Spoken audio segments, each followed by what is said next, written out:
Sarah Chen walked through the massive doors of the dining hall and stopped to stare. She had seen pictures and videos during her training, but nothing prepared her for the reality of seeing so many different alien species in one place. The hall stretched out before her like a cathedral made of metal and glass, with tables arranged in clusters according to species preferences. Some aliens sat on chairs like humans would, others perched on high poles. A few floated in contained water spheres. The air carried a mixture of smells that Sarah's nose struggled to identify. Some were pleasant, like flowers or fresh bread. Others made her want to sneeze. But she kept her face neutral and professional. She was here as Earth's first representative to the Galactic Collective, and she would not embarrass her planet by wrinkling her nose at strange smells. A tall, thin creature with too many joints in its arms approached her. Its skin was gray and smooth like a dolphin, but it walked on two legs. Sarah recognized it as a creche from her training materials. The species was known for being efficient and organized to the point of obsession. Human Representative Sarah Chen, the creche said in perfect English, though its voice sounded like wind through metal pipes. You are assigned to Table 17. Your meal will be provided according to the nutritional requirements submitted by your government. Sarah followed the creche to a table near the center of the hall. It was positioned between a group of floating jellyfish-like beings on one side and a table full of what looked like large wolves standing on their back legs on the other. The wolf creatures had thick fur in shades of gray and brown, and they wore armor decorated with symbols Sarah did not recognize. She sat down and tried not to stare at her neighbors. The wolf creatures were talking among themselves in a language of growls and barks that somehow sounded organized and meaningful. 3 smaller versions of the adults sat at the end of their table. These must be children, Sarah thought. Cubs. They were watching everything with wide, curious eyes that glowed slightly yellow in the station's lighting. A server, another creche, brought Sarah's meal on a metal tray. The food looked surprisingly normal. There was something like chicken, vegetables that might have been carrots and beans, and a grain that resembled rice. Sarah picked up her fork and started eating. The taste was close enough to Earth food that she could enjoy it. She had only eaten about half her meal when she noticed movement near the entrance. A small hunched creature was pushing a cleaning cart. It wore a stained work uniform, and even from a distance Sarah could see it was struggling. The creature stumbled and caught itself on the cart, breathing heavily. Sarah looked around. Everyone else in the hall was focused on their own meals and conversations. No one seemed to notice the sick worker. Sarah made a decision quickly. She stood up, grabbed her plate, and walked over to the worker. "Excuse me," she said gently. "Are you all right?" The creature looked up at her with 4 small eyes arranged in a square pattern on its face. It made a sound like clicking, which Sarah's translator earpiece converted to words. "I am not well, but I must work." No work, no food credits. Sarah's heart squeezed with sympathy. She knew what it was like to be hungry and desperate. "Here," she said, offering her plate. "Take this, please." The worker's eyes widened. "But this is your meal." "I cannot. I've had enough," Sarah lied smoothly.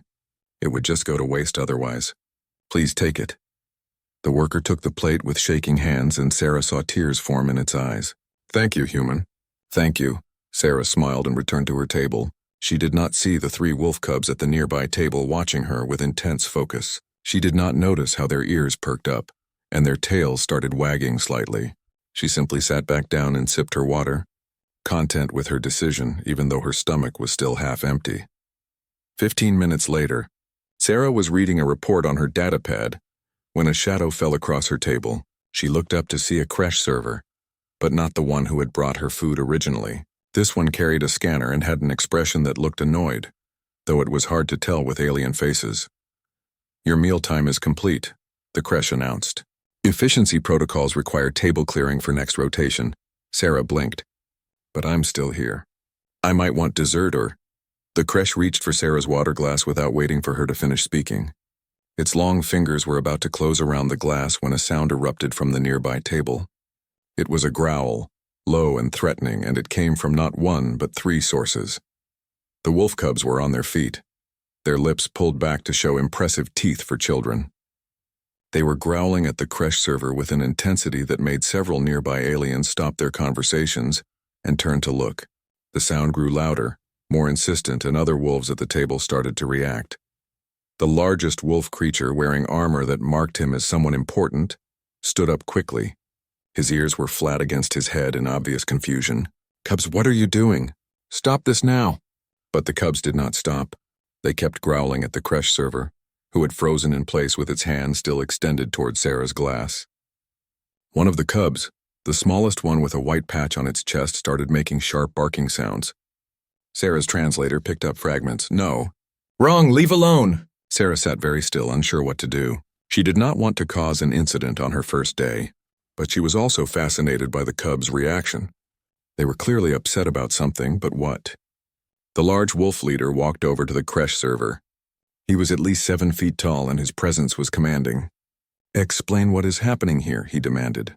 The creche held up its scanner defensively. "I am following efficiency protocols. The human's meal period has ended. I must clear the table." "But she is still sitting here," the wolf leader pointed out, his voice a deep rumble. "She is still using the table. The meal was provided. The meal was consumed. The table must be cleared for optimal rotation," the creche insisted, sounding like it was reciting from a manual. The cubs growled louder. The smallest one actually started to move toward the creche, but one of the adult wolves quickly picked it up. The cub squirmed in the adult's arms, still growling and trying to reach toward Sarah's table. Sarah finally found her voice. "It's okay," she said, looking at the wolf leader. "I don't mind if they clear the table. I was nearly finished anyway." But the wolf leader was not looking at her. He was looking at his cubs with an expression that was definitely confused and maybe a little concerned. He spoke to them in their own language, a series of growls and barks. The cubs responded, equally emphatic, pointing at Sarah with their small clawed hands. The conversation went back and forth for a moment. Then the wolf leader turned to the creche server and said in a tone that allowed no argument, "Leave the table as it is. The human is still present. You will not clear anything until she leaves of her own choice." The creche started to protest, but the wolf leader's expression stopped the words in its throat. The server bowed slightly, turned, and walked away quickly, its scanner clutched to its chest. The moment the creche was gone, the cubs stopped growling. They sat back down at their table, their tails wagging, looking pleased with themselves. The wolf leader looked at them, then at Sarah, then back at his cubs. His confusion was obvious even across species. Sarah gave him a small, uncertain smile. "Thank you," she said. "Though I'm not sure what just happened." The wolf leader nodded slowly. "Neither am I human." "Neither am I." He returned to his table, but Sarah noticed he kept glancing at her throughout the rest of the meal. The cubs also kept watching her, their ears perked up and their tails moving in happy rhythms. Other species in the hall were whispering among themselves, looking at Sarah and the wolves with obvious curiosity. Sarah had no idea what she had done to earn the cubs' protection. She had no idea that her simple act of kindness to a sick worker had been witnessed and understood by 3 young wolves whose instincts were older and deeper than any human could imagine. She finished her water, stood up and left the hall. Behind her, she did not see the cubs watching her go with eyes that held a new light. She did not hear the wolf leader asking them urgent questions about why they had reacted so strongly to a complete stranger. Sarah. Chen walked back to her quarters thinking it had been a strange but manageable first day. She had no idea that everything had already changed. She had no idea that she had just been adopted by a wolf pack without even knowing it. Sarah woke up the next morning to someone pounding on her door. She rolled out of bed, pulled on her uniform jacket over her sleep shirt, and opened the door while still yawning. Standing in the corridor was the large wolf leader from yesterday, and behind him were the 3 cubs trying to peek around his armored legs. "Good morning," Sarah said, her voice still rough from sleep. "Can I help you?" The wolf leader looked uncomfortable, which was interesting because Sarah would not have thought she could read expressions on an alien face. But his ears were drooping and his tail was low and still. "I am High Commander Throck of the Vakari people," he said formally. "I need to speak with you about my cubs. May I enter?" Sarah stepped aside and gestured for him to come in. The cubs immediately rushed past Throck's legs and into her quarters, looking around with bright, curious eyes. They started sniffing everything, their noses working overtime as they explored her space. Cubs, manners. Throck barked, but they ignored him.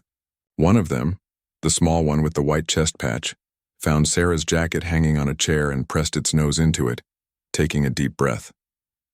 Then it made a happy chirping sound and wagged its tail so hard its whole back end wiggled.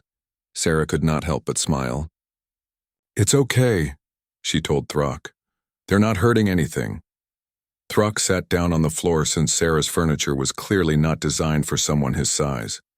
He looked tired and worried. I must apologize for yesterday's incident in the dining hall. My cub's behavior was inappropriate and aggressive. They were just growling at a server, Sarah said, sitting down on her bed. I've heard that Vakari are a warrior species. I assumed growling was just something you do. Not at random strangers over nothing, Throck said firmly. Vakari cubs are taught control from a very young age. They do not threaten others without cause, but yesterday they reacted to protect you like you were part of our pack. This should not be possible. You are a stranger. You are not even Vakari. Sarah thought about this. Maybe they just didn't like seeing someone being rude to a guest. Throck shook his massive head. No, I have been watching them all night and this morning. They are exhibiting pack behavior toward you specifically. They want to know where you are at all times. They became anxious when I would not bring them to see you this morning. The smallest one, Kira, she howled for an hour. He paused. Vakari only howl for pack members who are in danger or missing. Sarah looked at the small cub named Kira, who was now trying to climb onto the bed beside her. Sarah helped her up and Kira immediately curled against her side, making a sound like a motor running. Was the cub purring? I don't understand, Sarah admitted. I never even spoke to them before yesterday. That is what I need to understand, Throck said intensely. Walk me through your entire time in the dining hall. Everything you did, everyone you spoke to. Sarah described her arrival, being seated, receiving her meal. She felt embarrassed telling Throck about giving her food to the sick worker, but she pushed through the discomfort. When she finished, Throck was quiet for a long moment. You gave your food to a stranger who was suffering, he finally said. You received no benefit. You gained nothing. You did it simply because the worker needed help and you could provide it. Well, yes, Sarah said, feeling defensive. That's just basic kindness. It's what anyone should do. Throck made a sound that might have been a laugh or a cough. Human, Sarah. Most species in the collective do not think this way. They help their own kind, yes. They make bargains and trades. But to give valuable resources to a complete stranger of a different species, expecting nothing in return, this is rare. Very rare. The other two cubs had finished exploring and now climbed onto the bed as well. Soon Sarah was surrounded by 3 furry bodies, all of them touching her in some way. One had its head on her lap. Another pressed against her back. Kira was still tucked under her arm. They all looked completely content. My cubs saw you do this, Throck continued. They saw you put another's needs before your own. They saw you share your resources without hesitation. To young Vakari, these are the actions of a good pack leader. These are the behaviors we teach our cubs to value above all else. Sarah felt her cheeks warm. I'm not a pack leader. I'm just a diplomat who saw someone who needed help. To you, these are different things, Throck said. To Vakari, they are the same. A good leader takes care of those who cannot take care of themselves. A good pack member shares resources when others are in need. You demonstrated both behaviors without even thinking about it. One of the cubs, a stocky male, started licking Sarah's hand. The gesture was clearly affectionate. Sarah found herself gently scratching behind his ears without thinking about it. His back legs started thumping against the bed in happiness. That is Mork, Throck said, watching carefully. He is usually shy with strangers. He took 3 months to accept my second-in-command into our pack space. He has known you for 1 day, and is letting you touch him like you have been part of his life forever. Sarah looked down at the 3 cubs surrounding her. They were all relaxed, all content, all acting like this was completely normal. So what does this mean? She asked Throck. It means my cubs have decided you are pack, Throck said simply. They have chosen you, Sarah Cheneverth. Among Vakari, this is a bond that cannot be easily broken. It is not something that happens often with outsiders. In fact, I can think of only a handful of times in our recorded history where a non-Vakari has been accepted into a pack at this level. Sarah felt something big and important settling onto her shoulders. But I'm here for diplomatic work. I have meetings and negotiations. I can't be responsible for children when I'm supposed to be representing my entire planet. The cubs are my responsibility, not yours, Throck assured her. But they will want to be near you. They will become distressed if they cannot see you or know you are safe. And if anyone threatens you, he paused meaningfully. Yesterday in the dining hall was a small example. If they thought you were in real danger, their reaction would be much stronger.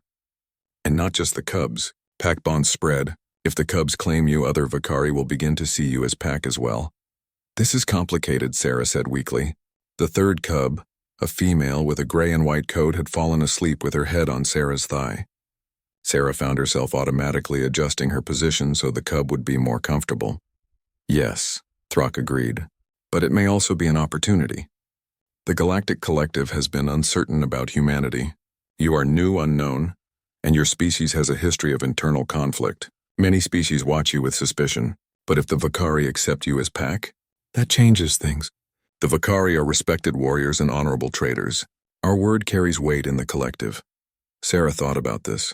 She thought about her mission, about Earth's hopes for joining the galactic community as equals rather than as inferiors. She thought about these three warm, trusting bodies pressed against her, and how they had defended her from something as simple as a server trying to clear a table.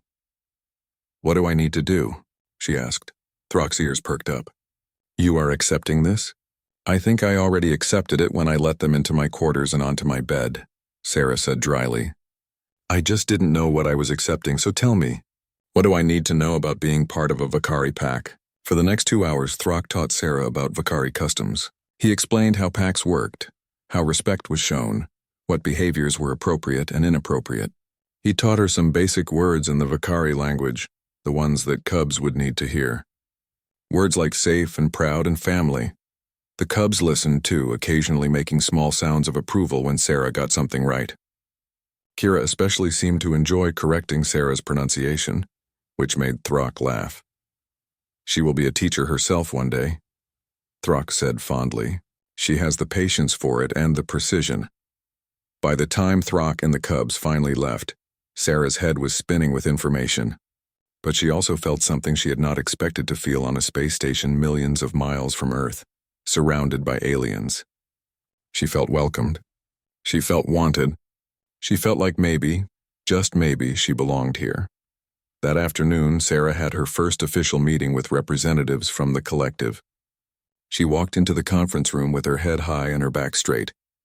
Behind her, at a respectful distance, walked High Commander Throck, and beside him, barely visible to those who were not looking carefully, 3 small cubs paced with perfect precision.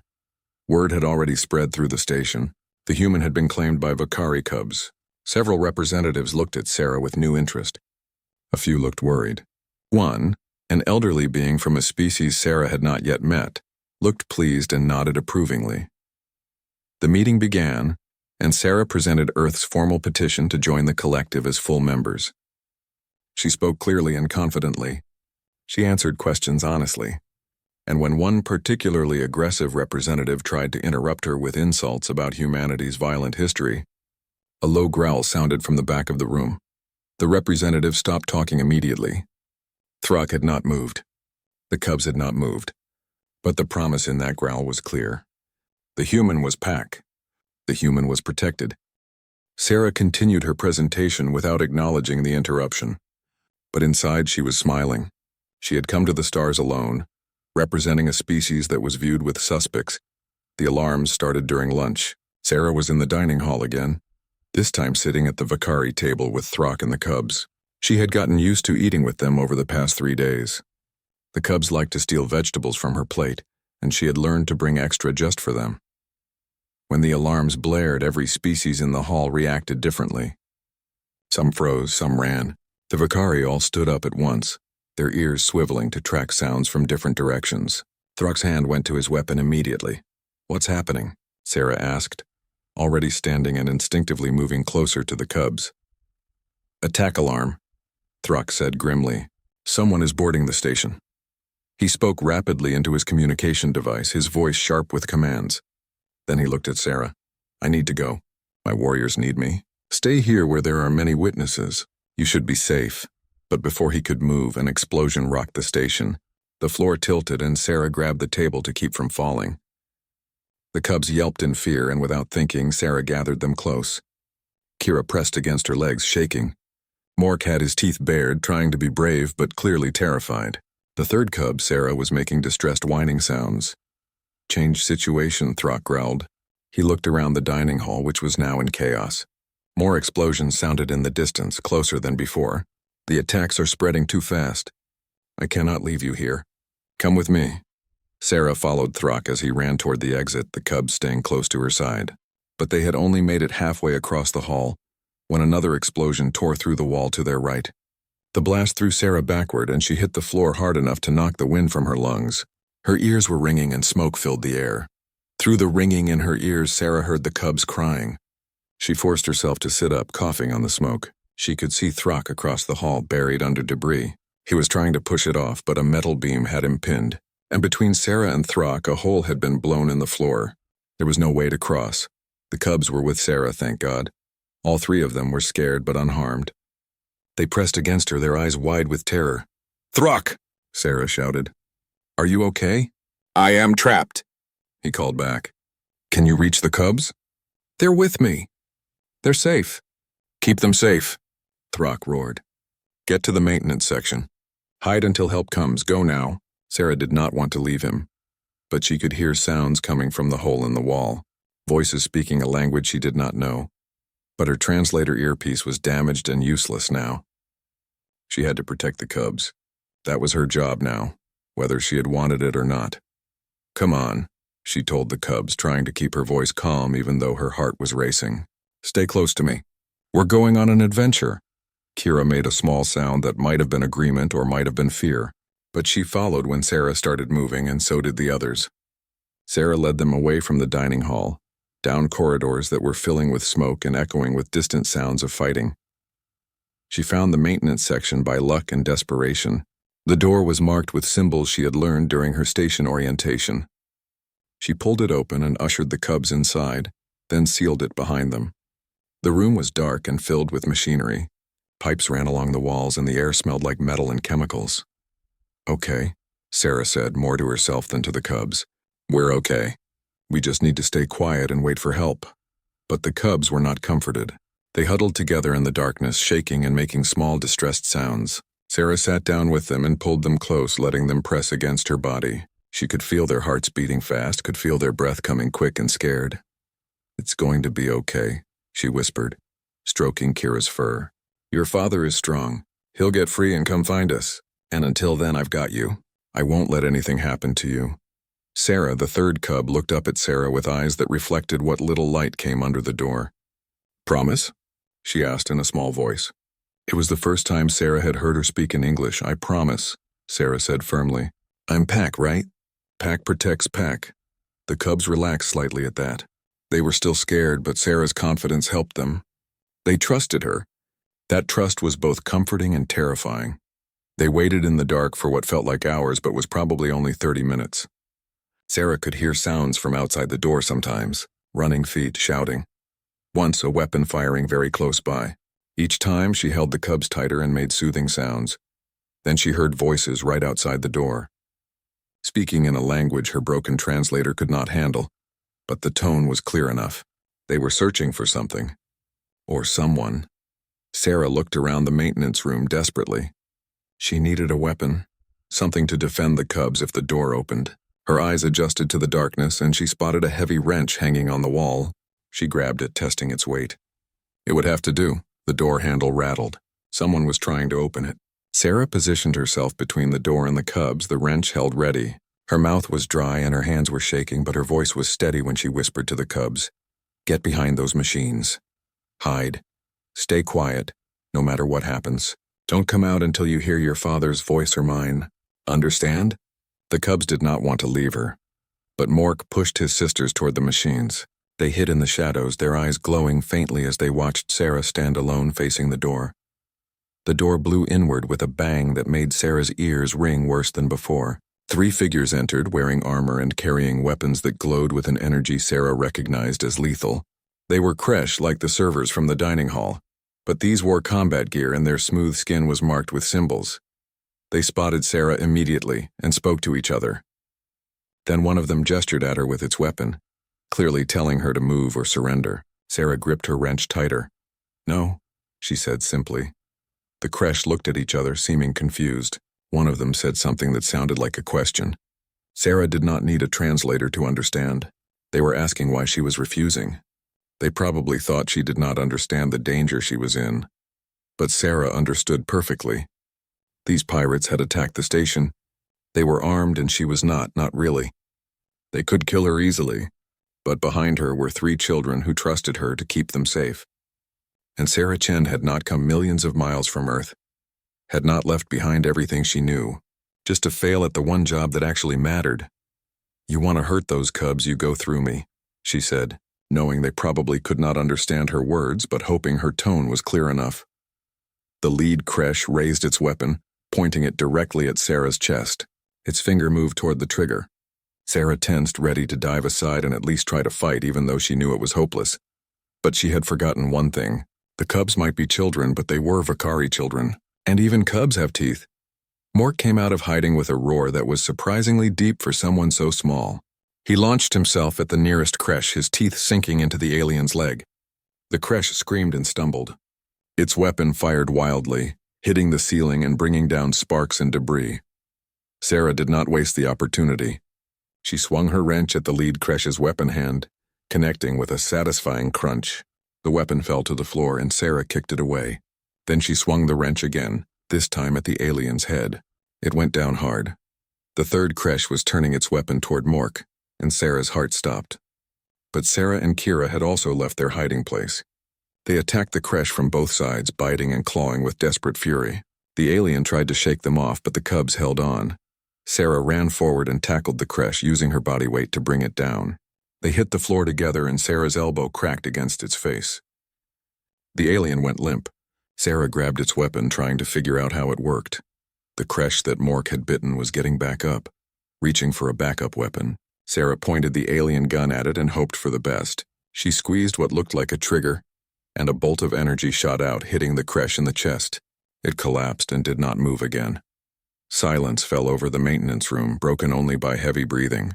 Sarah stood in the middle of 3 unconscious or dead pirates, holding a weapon she barely understood, her entire body shaking with adrenaline. The cubs were staring at her with wide eyes. "Is everyone okay?" Sarah asked, her voice coming out higher than normal. "Did anyone get hurt?" The cubs rushed to her, pressing against her legs and making sounds that were somehow both distressed and relieved. Sarah dropped the alien weapon and fell to her knees, hugging all 3 cubs at once. They were safe. She had kept them safe. But then Sarah noticed something warm running down her side. She touched it and her hand came away red. One of the weapons had grazed her during the fight. She had been so full of adrenaline that she had not even felt it. "Oh," she said faintly. "That's not good." Kira saw the blood and made a high-pitched sound of alarm. The cubs pressed closer, trying to use their bodies to stop the bleeding somehow. Throck finally broke free from the debris after what felt like an eternity. The fighting throughout the station had intensified, but all he could think about was finding his cubs and the human who had promised to protect them. He had heard the explosion that cut them off. He knew they had gone toward the maintenance section because that was the protocol for civilians during an attack. He ran through corridors filled with smoke and bodies, his weapon ready, his heart pounding with fear he rarely allowed himself to feel. His warriors were fighting throughout the station, pushing back the Kresh pirates, but Throck left them to it. His priority was his family. When he reached the maintenance section, the door was blown open. Throck's blood went cold. He charged through the opening, weapon raised, expecting the worst. What he found stopped him in his tracks. 3 Kresh pirates lay on the floor, unconscious or dead. Scorch marks on the walls showed where energy weapons had fired, and in the middle of it all, Sarah Chen sat propped against a machine, her eyes closed, her side covered in blood. The 3 cubs were pressed against her in a protective circle, their small bodies forming a barrier between her and the door. They were growling at Throck until they recognized him, and then the growls turned into desperate whines. "Father," Mork cried out. "She's hurt. She protected us, but now she's hurt and we don't know what to do." Throck dropped to his knees beside them, his hands moving to check Sarah's pulse. It was there, weak but steady. She had lost blood, but she was alive. He activated his communicator. "Medical team to maintenance section 7. Now, I have a wounded human." While he waited, Throck looked at the scene more carefully. He could piece together what had happened. The pirates had found them. Sarah had fought them with nothing but a wrench. If the tool on the floor covered in blue Kresh blood was any indication, she had protected his cubs with her own body. And when that was not enough, she had used weapons she did not understand and training she did not have. She should have died, A single human against 3 armed pirates should have been a massacre. But Sarah Chen had won. She had kept her promise to keep the cubs safe even at great cost to herself. Is she going to die? Kira asked in a small, terrified voice. Pack doesn't die. Pack stays together. She is not going to die, Throck said firmly, hoping he was telling the truth. She is strong, stronger than I thought possible. The medical team arrived, a mix of species including a Vakari healer that Throck trusted completely. They carefully moved Sarah onto a stretcher, but when they tried to take her away, the cubs went with her. They refused to be separated, becoming so agitated that the medics finally gave up and allowed them to accompany Sarah to the medical bay. Throck followed, his mind racing. The attack was being handled by his warriors. The station was being secured. But his world had narrowed to one human who had done the impossible for his children. In the medical bay, Vakari healers worked on Sarah while the cubs watched from a corner where Throck held them. The healers spoke in low voices, occasionally glancing at Throck with expressions of surprise. Finally, the lead healer approached him. She was an older female named Kessa, with gray in her fur and scars from many battles. The human will survive, she said. But High Commander, I must tell you something strange. Her injuries are already beginning to heal, faster than they should. Much faster.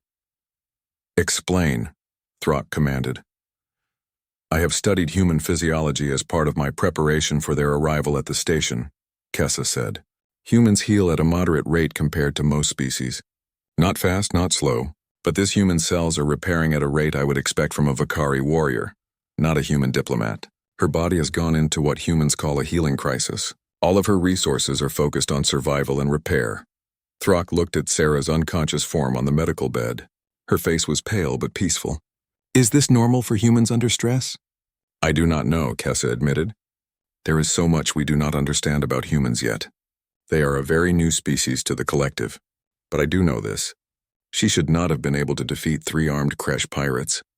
The adrenaline response, the pain tolerance, the sheer determination required, it speaks to a species that evolved to survive against impossible odds. The cubs had fallen asleep in a pile near Sarah's bed, exhausted from their ordeal. Throck sat down beside them, keeping watch over both the children and the human who had become part of his pack without him fully understanding how or why. Over the next day, the station slowly returned to normal. The Kresh pirates had been after diplomatic codes and trade secrets. They had been defeated by the station's combined security forces, with Vakari warriors leading the charge. 17 attackers were captured, 5 were killed, and the station's defenders had suffered minimal casualties thanks to quick response times. But everyone was talking about something else. They were talking about the human diplomat who had killed 3 pirates with a wrench and a stolen weapon. They were talking about how she had protected Vakari cubs like they were her own children. The story spread through the station, growing with each telling. When Sarah finally woke up, it was to find herself surrounded by fur. The cubs had climbed onto her medical bed and were sleeping on and around her. She smiled despite the pain in her side and the exhaustion that made her bones feel heavy. You are awake, Throck's voice said from nearby. Sarah turned her head to see him sitting in a chair that was too small for his frame. He looked tired but relieved. How do you feel? Like I got shot, Sarah said honestly. Which I think I did. It's all kind of blurry. You were grazed by an energy weapon, Throck confirmed. You also suffered from blood loss and shock. The healers say you will make a full recovery, but it will take time. Sarah carefully petted Kira's head, not wanting to wake the sleeping cub. Are they okay, the cubs? They're not hurt? Because of you, they do not have a scratch on them, Throck said, and his voice was full of an emotion Sarah could not quite identify. Sarah Chen, you fought 3 armed pirates with nothing but a maintenance tool and your own courage. You defeated them. You protected my children, when you should have hidden and saved yourself. Why? Sarah looked at him like the answer was obvious. Because they're pack. You told me pack protects pack, so I protected them. Throck stood up and approached the bed. He placed his massive hand over his heart in a gesture Sarah had learned meant deep respect. You have proven yourself a true pack member. More than that, you have shown qualities of leadership and courage that my people value above all else. Sarah Chen, I wish to perform a ceremony. Will you accept? What kind of ceremony? Sarah asked cautiously. The ceremony of Denfren, Throck said formally. It is an honor we give to those outside our species who have shown themselves worthy of pack bond. It means you are recognized as family by my family, and by extension by all Vakari who know my name. It means you can call on us in need and we will answer. It means you are under our protection, and we are under yours. Sarah looked at the sleeping cubs on her bed. She thought about the last day, about the terror and the fighting and the desperate need to keep them safe. She thought about how it had not even been a question. Of course she would protect them. Of course she would fight for them. They were hers to protect, I accept, she said quietly. Throck's ears went up in pleasure. The ceremony will be held when you are recovered. It will be witnessed by representatives of the collective so all will know of your status. But Sarah, you should know. This changes things. Once you are declared den friend, you will be seen differently by everyone. Humans are already interesting to the collective, but a human who has earned Vakari pack bond, that is unprecedented. Over the next few days, Sarah recovered in the medical bay with constant visitors. Other species representatives came to see the human who had fought off armed attackers. They brought questions and gifts and barely concealed curiosity. Sarah answered their questions as best she could. But she was most comfortable when it was just her and the cubs, reading them stories from Earth or listening to them talk about Vakari culture. When the ceremony finally took place, Sarah was still healing but strong enough to stand. It was held in the main gathering hall, with representatives from every major species in attendance.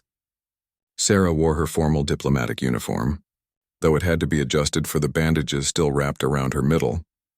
Throck stood before the assembly in full ceremonial armor that made him look even more impressive than usual. The cubs stood beside him, groomed and dressed in their own small formal wear. They looked proud and serious, though Kira kept glancing at Sarah with barely contained excitement. Throck spoke in the Vakari language first, his voice carrying through the hall. Then he repeated his words in Galactic Common so all could understand. I stand before you to recognize Sarah Chen of Earth as den friend. She has spilled blood for my children. She has shown courage in the face of death. She has proven her heart is true and her spirit strong. By the old laws and the old ways, I name her pack. Let all who hear my words know this truth. To harm Sarah Chen is to harm my family. To help Sarah Chen is to earn Vakari favor. She is under our protection and we are under hers from this day until the end of days. The cubs stepped forward together and each of them placed a small carved stone at Sarah's feet. They were simple stones worn smooth by water, but Throck had explained they represented the foe. 3 weeks after the ceremony, Sarah stood in front of a classroom full of Vakari cubs and tried not to laugh. Kira was attempting to teach the other cubs how to pronounce hello in English, but her pronunciation was slightly off, and the other cubs were copying her mistake perfectly.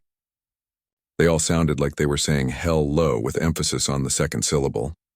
Almost, Sarah said encouragingly. But the stress is on the first part. Hello, try again. A dozen cubs shouted hello at various volumes and levels of success. Sarah decided it was close enough. Teaching language was harder than she had expected, but it was also rewarding in ways her diplomatic work had never been. After Throck had declared Sarah a den friend, he had made an unusual request. He asked if Sarah would teach his cubs about Earth and human culture. In exchange, the cubs would teach Sarah about Vakari ways. It was meant to be a small arrangement, just for Throck's 3 cubs. But word had spread, and now Sarah found herself with a classroom of a dozen young Vakari who all wanted to learn about the strange humans and their strange planet. All right, Sarah said, pulling up a holographic display. Today we're going to talk about Earth animals. Specifically, I want to show you wolves. She activated the display, and a video of wolves running through snow appeared. The cubs leaned forward with intense interest. They had learned about Earth dogs in previous lessons and had been fascinated by the idea that humans had domesticated smaller cousins of creatures that looked somewhat like Vakari. Wolves, Sarah explained, are pack animals like you. They hunt together, raise their young together, and protect each other. Humans have always been fascinated by wolves. We tell stories about them. We respect them. And thousands of years ago, some wolves and humans became friends. Those wolves eventually became dogs. Mork raised his hand. Are humans and wolves still friends? Some humans and wolves, yes, Sarah said. But it's complicated. Humans also feared wolves and hunted them. We made mistakes. We killed too many wolves in some places, but now we're trying to protect them and help them survive. The cubs were quiet, processing this information. Then Sarah spoke up. Humans make mistakes but try to fix them? Yes, Sarah said simply. We're not perfect. We do a lot of things wrong. But we try to learn and do better. Kira tilted her head. Like how you protected us even though you didn't know how to fight properly? Sarah laughed. Exactly like that. I didn't know what I was doing. I just knew I had to try. After class, Sarah walked with Throck's 3 cubs back to their quarters. They had fallen into a comfortable routine over the past weeks. The cubs attended their regular Vakari education in the mornings, then spent afternoons with Sarah learning about humans. Evenings were for meals together and what the cubs called pack time, which mostly involved them curling up with Sarah while she read or worked. Sarah, Kira said as they walked. If humans make mistakes but try to fix them, does that mean humans are brave? I think it means humans are stubborn, Sarah said honestly. We don't give up easily. Even when things are hard or scary, we keep trying. That is very Vakari, Mork observed proudly. You are a good human. Very warrior-like, Sarah smiled at the compliment. Coming from a Vakari, being called warrior-like was high praise. Thank you, Mork, you're a good cub. Very student-like. Mork puffed up with pride at the praise, his tail wagging. Sarah giggled at his reaction, and Kira rolled her eyes in the way of older siblings everywhere. They were just normal children, Sarah thought. They might be aliens covered in fur with tails and sharp teeth, but they were still just kids. They liked being praised. They teased each other. They wanted attention and affection and to feel important. That evening, Sarah had another diplomatic function to attend, a formal dinner with representatives from multiple species, including some she had not met yet.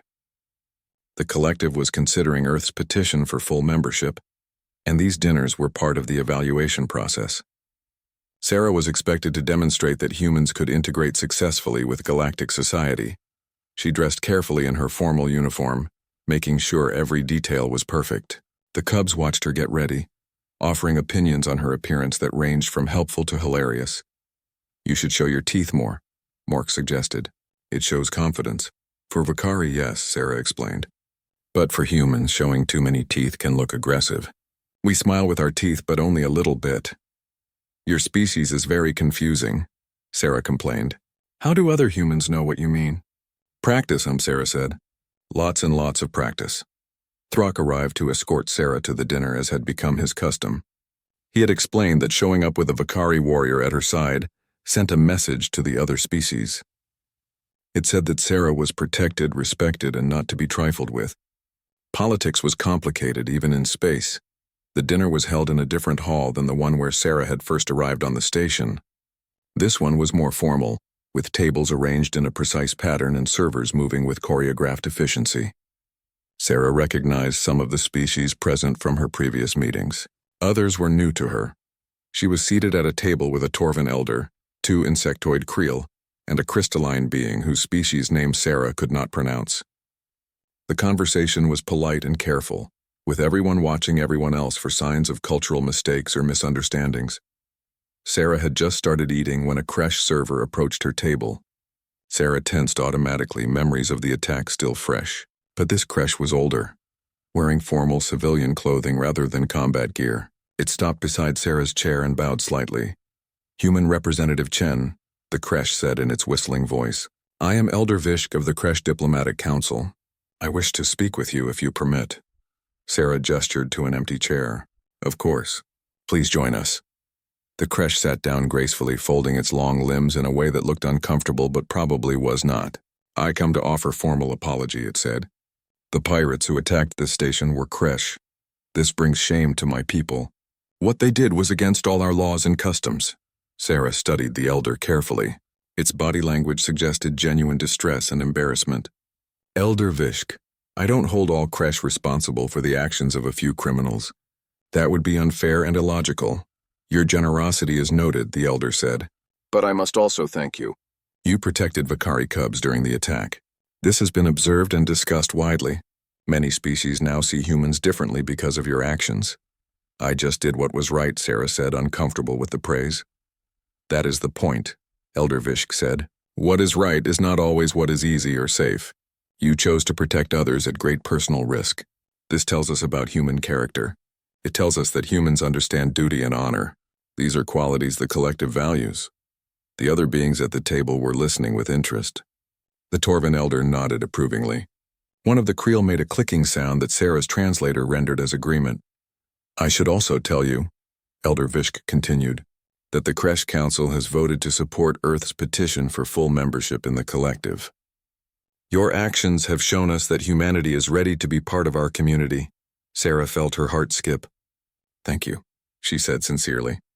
That means a great deal to my people and to me personally. The dinner continued with lighter conversation after that. Sarah found herself relaxing and actually enjoying the evening. She told stories about Earth, answered questions about human culture, and learned about the fascinating ways different species approached problems of government and society. She was halfway through her dessert, some kind of fruit that tasted like strawberries mixed with mint, when a server approached her table. Sarah tensed again, old instincts kicking in, but the server simply reached for her empty appetizer plate, following standard dining protocol. Before the server could touch the plate, a low growl sounded through the hall. Then another. And another. Sarah looked around in confusion, then spotted the source. Throk was standing at his table across the room, and beside him were his 3 cubs. They were all growling softly at the server who dared approach Sarah's table, but they were not alone. At least a dozen other Vakari scattered throughout the hall had also started growling. Warriors, civilians, even the Vakari serving staff.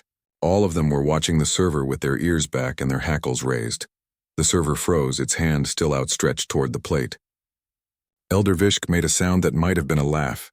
I believe, the elder said dryly, that you have been adopted by more than just 3 cubs, human Sarah. Sarah looked around the hall in amazement. She had known that pack bonds spread, but she had not realized how far or how fast. These were Vakari she had never formally met, who knew her only by reputation. But they saw her as pack. They saw her as someone worth protecting. Sarah said intelligently. I'm actually finished with that plate. The server can take it. The moment she gave permission, the growling stopped. The server quickly collected the plate and retreated. The Vakari all settled back down as if nothing had happened, but Sarah noticed several of them were looking at her with what might